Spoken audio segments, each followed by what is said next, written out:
একদিন একটি পাখি মৌমাছিকে প্রশ্ন করল, এত কঠিন পরিশ্রম করে তোমরা মধু তৈরি করো, কিন্তু মানুষ সেই মধু চুরি করে, তোমাদের কষ্ট হয় না? মৌমাছির উত্তর, না, কষ্ট হয় না, কারণ মানুষ শুধু আমাদের মধুই চুরি করতে পারে, আমাদের কৌশল নয়। ঠিক তেমনি কেউ হয়তো আপনার অর্জিত সম্পদ চুরি করবে, তবে আপনার সত্তা চুরি করতে পারবে না। তাই জীবনে যতবারই কিছু হারাবেন, আবার নতুন করে গড়বেন। আপনার সত্তাই আপনার আসল সম্পদ। নিজের চেয়ে কাউকে উঁচুতে দেখে তাকে আপনার চেয়ে সেরা ভাববেন না। উঁচুতে কিন্তু পচা মাংস খাওয়া শুকনো উড়ে বেড়ায়। নিজের চেয়ে নিচুতে কাউকে দেখে তাকে আপনার চেয়ে দুর্বল ভাববেন না। নিচে কিন্তু পরিশ্রমী আর একতাবদ্ধ পিঁপড়েরাও হাঁটে। তাই অবস্থান দেখে কাউকে বিবেচনা না করে বরং নিজস্ব অবস্থানে নিজেকে সেরা হিসেবে প্রতিষ্ঠিত করার চেষ্টা করুন। আর এটাকেই আত্মতৃপ্তি বলে। খুঁত সবার মধ্যেই থাকে, কিন্তু আমরা অপরের মধ্যেই বেশি করে দেখতে পাই। পেন্সিল হয়ে জীবনের খাতায় ভালো কিছু লিখুন।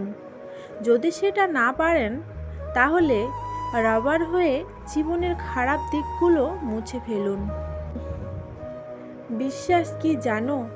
তুমি যখন একটা বাচ্চাকে উপরের দিকে ছুঁড়ে মারো, তখন সে হাসতে থাকে, কারণ সে জানে তুমি তাকে ধরবে। এটাই হচ্ছে বিশ্বাস। বন্ধুত্ব মানে কাছে থাকা নয়, পাশে থাকার নাম বন্ধুত্ব। মিথ্যা বলে মন ভুলানো নয়, সত্যি বলে সাহস জোগানোর নাম বন্ধুত্ব। ভুল দেখে সরে যাওয়া নয়, ভুল শুধরে দিয়ে ভালোবাসার নাম বন্ধুত্ব। সময়ের সাথে পাল্টে যাওয়া নয়, সময়কে পাল্টা জবাব দেওয়ার নাম বন্ধুত্ব। না জেনে প্রিয় মানুষটাকে ভুল বুঝো না, হয়তো আড়ালে সেও কাঁদে তোমার জন্য। কষ্ট পেলে কি ভালোবাসা হারিয়ে যায়? কখনোই না। যে ভালোবাসতে জানে সে হাজার কষ্টের মধ্যেও ভালোবাসতে পারে। একটা প্রেম কাহিনী। দুজন দুজনকে খুব ভালোবাসে।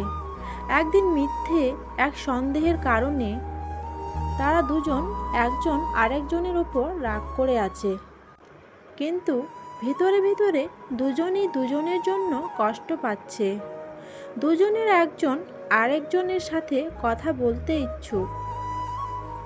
ছেলেটা ভাবছে ও আগে আমায় কল দিক, মেয়েটা ভাবছে ছেলেটা আগে ফোন দিক। এরকম করতে করতে এক সময় দুজনেই মনে কষ্ট নিয়ে ঘুমিয়ে পড়ল। জিতে গেল অভিমান আর হেরে গেল ভালোবাসা। সব সন্দেহ কিন্তু আপন মানুষকে আগলে রাখে না।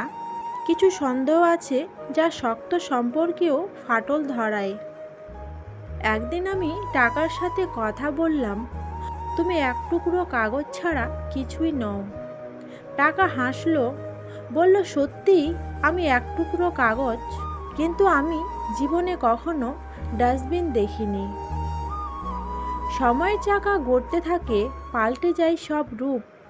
বিগত স্মৃতি চিনতে শেখায় কোনটা মুখোশ আর কোনটা মুখ। কষ্ট পাওয়াটাও একটা অভ্যাস। দিনের পর দিন বুকের ভেতরে বোবা কান্না পুষে রাখাটাও আসলে একটা বদ অভ্যাস।